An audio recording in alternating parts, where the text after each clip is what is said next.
Hello, everyone. This is Rabbi Ari Sachs of Congregation Beth Mordechai coming you to today with today's online Parsha class. We are up to Parashat Bamidbar, the very beginning of the book of Numbers, the fourth book of the entire Torah. As is the case that we've been doing for this year, we focus on the first third of the reading of the Torah portion. It's according to the triennial cycle in which we read the Torah portion every 3 years. Again, we focus on the first third this year. And we're going to be focusing actually on the very first line of this week's Torah portion of Parashat Bamidbar. So we're going to go straight there right now.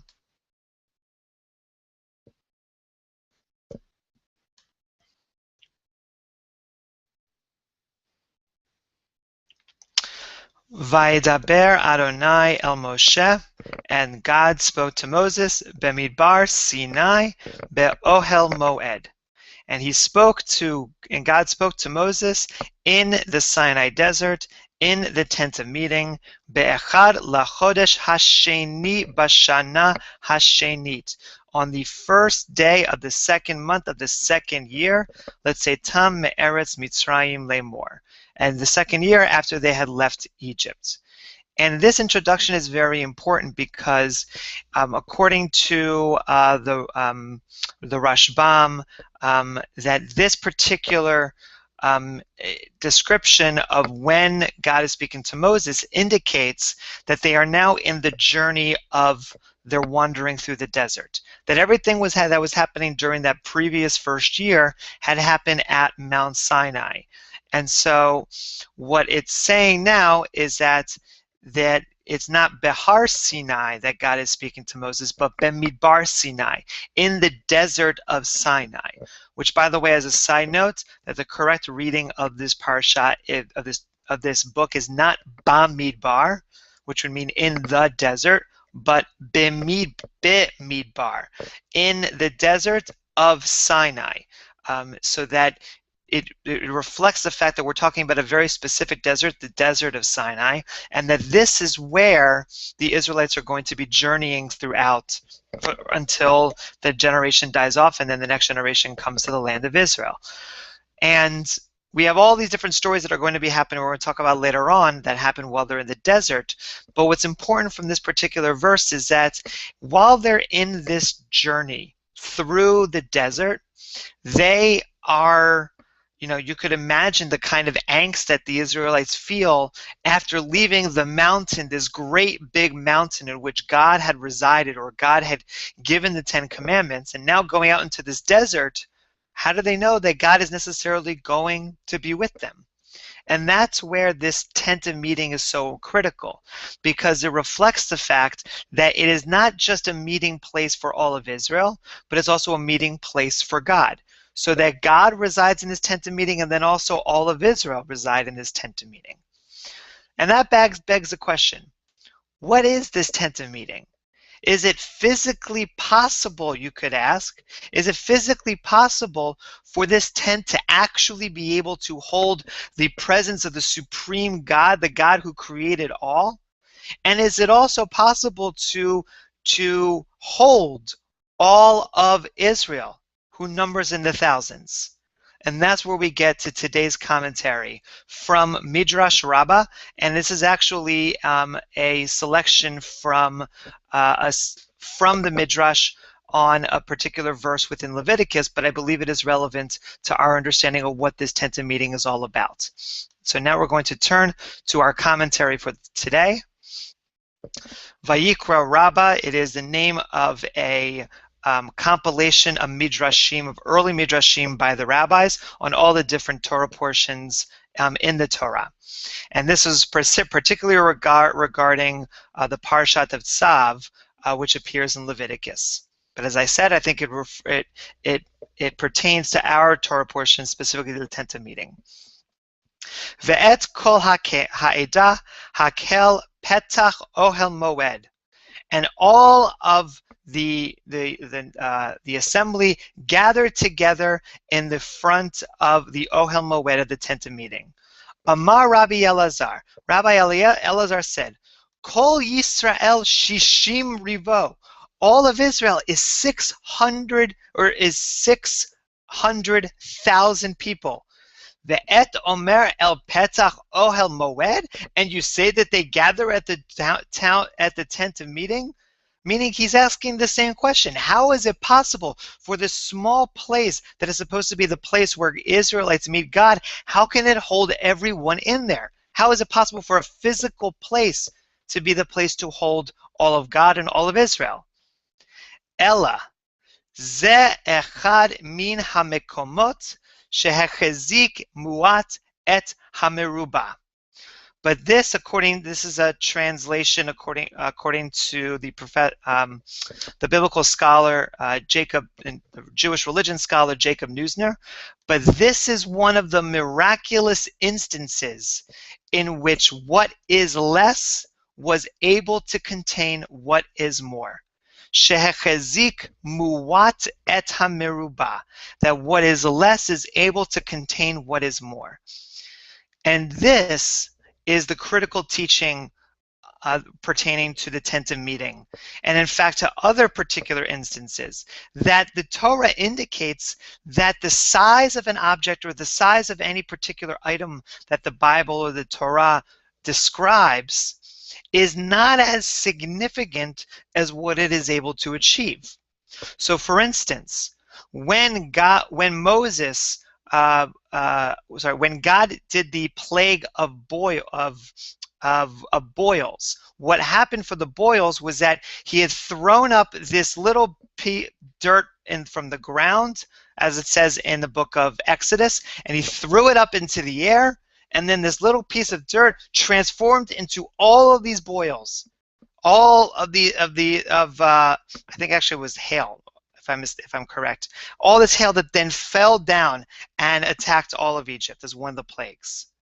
And then you have, in another instance, you have one of the more famous ones is that you have the water from the rock. That the first time that Moses actually struck a rock, and out of this rock came all of the water in which the Israelites needed in order to sustain themselves over the course of their journey. And that even in these two instances, among some others, we have the case whereby the Israelites are able to receive the goodness of God, or are able to be able to experience a miracle in which something small is able to contain something which is much larger than itself.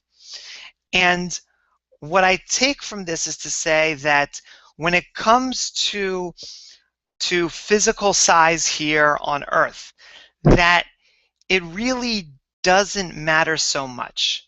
That is to say, if you take a look at any tiny grain of sand, or if you take any piece of DNA, you can almost find all of creation embedded within it. So that the tiniest molecules that exist are not only physically tiny within us, but actually contain all that which is around it as well. And that our Torah is here to teach us that all of the glory, all of the holiness of the world can be contained in something small. As I mentioned in a different teaching the other day, that perhaps one of the reasons that God appeared in the burning bush is to represent the fact that this one great God is able to appear in something so small. And as such, I think that what we're really learning about here is the fact that holiness does not contain one particular size, meaning that something small can really house something big. And that's critical into thinking about the role of the Jewish people throughout history, meaning that the Jewish people have always been a very small group of people. And one of the main questions is, how can such a small group of people be such an influential people throughout the world? That wherever Jews are, there is success, whether that's in learning, whether that's in business, whether that's in relationships, whether that's in politics. There just seems to be this success that follows the Jewish people wherever we go. And that kind of sense that Jews are more are able to represent more than just what they are is actually, in this case, very biblical. that the Torah in itself is built upon the premise that both God and the Israelites are able to reside in this tent of meeting that is actually much smaller than them, but is able to contain so much more. That the Jewish people are able to contain so much more than just the physical numbers alone. And that gets into then something I think very interesting and important, which is the concept of chosenness for the Jewish people. That is to say that the Jewish people have been said to be the chosen people, as it says in the Torah, and that depending upon who you are, whether you're Jewish, not Jewish, and there are both opinions even within both communities, that whether Jews are the chosen people or not. And that leads me to the final teaching that we also get from this particular teaching in the Midrash. So we're going to turn back.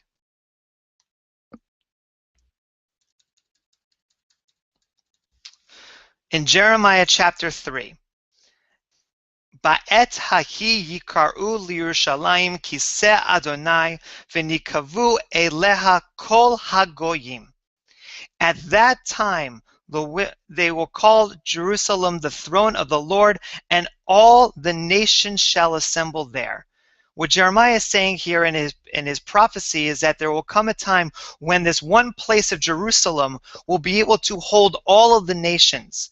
It is as if it's another example of how the Bible represents how some place small, i.e. this one place of Jerusalem, is going to hold all of the people of the world. As if to say all the people are going to come to Jerusalem together.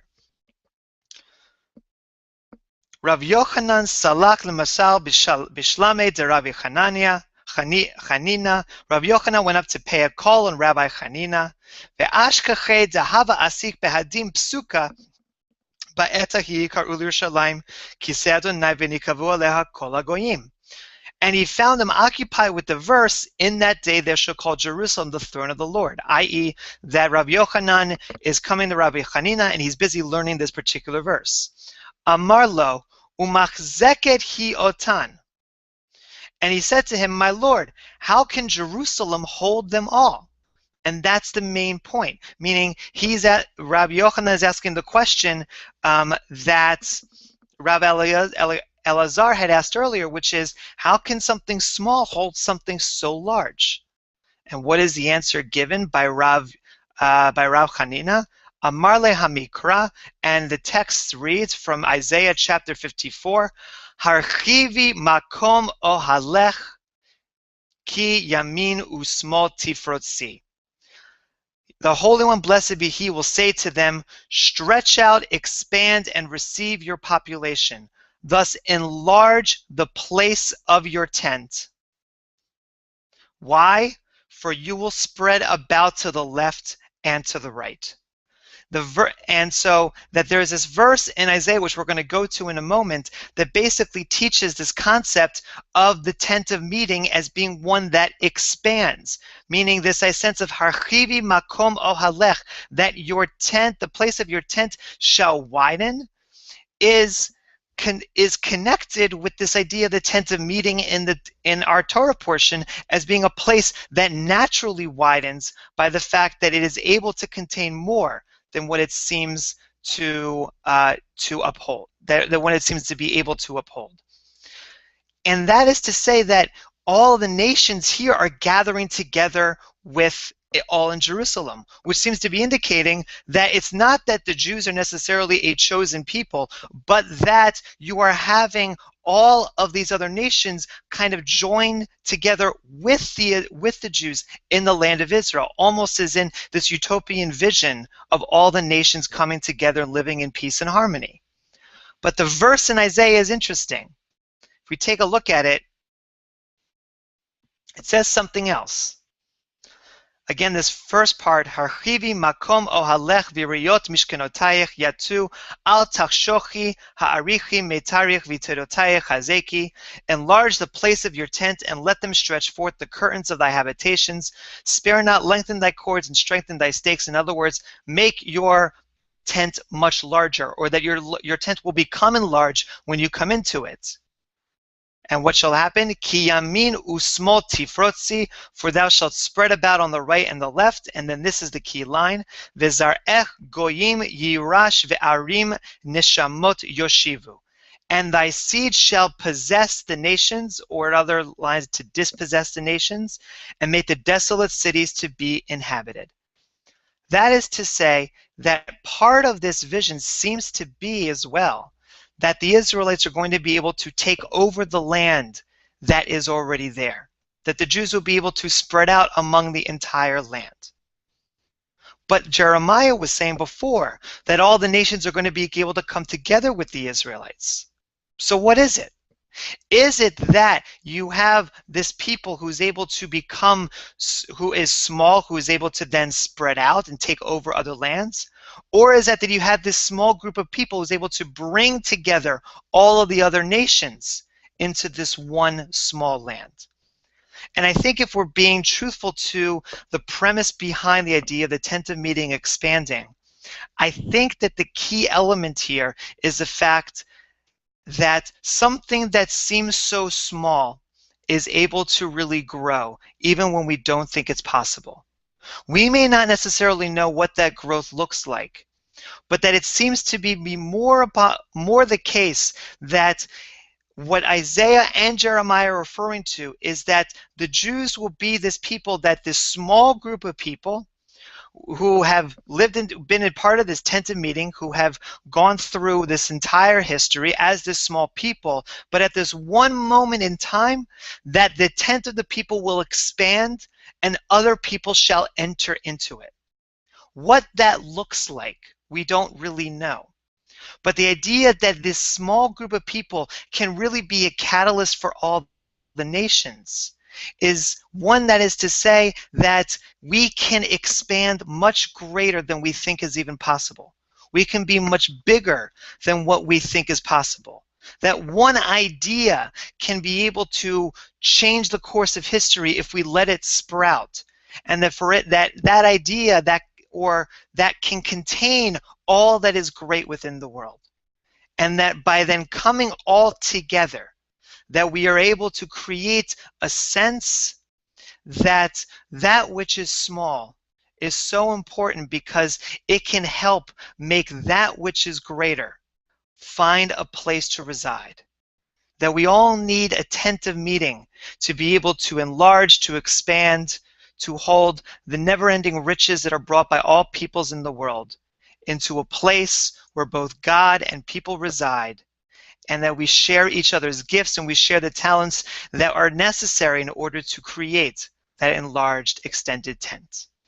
And with that, I hope you enjoyed today's class, and I will see you again next week. Take care and all the best. Bye-bye.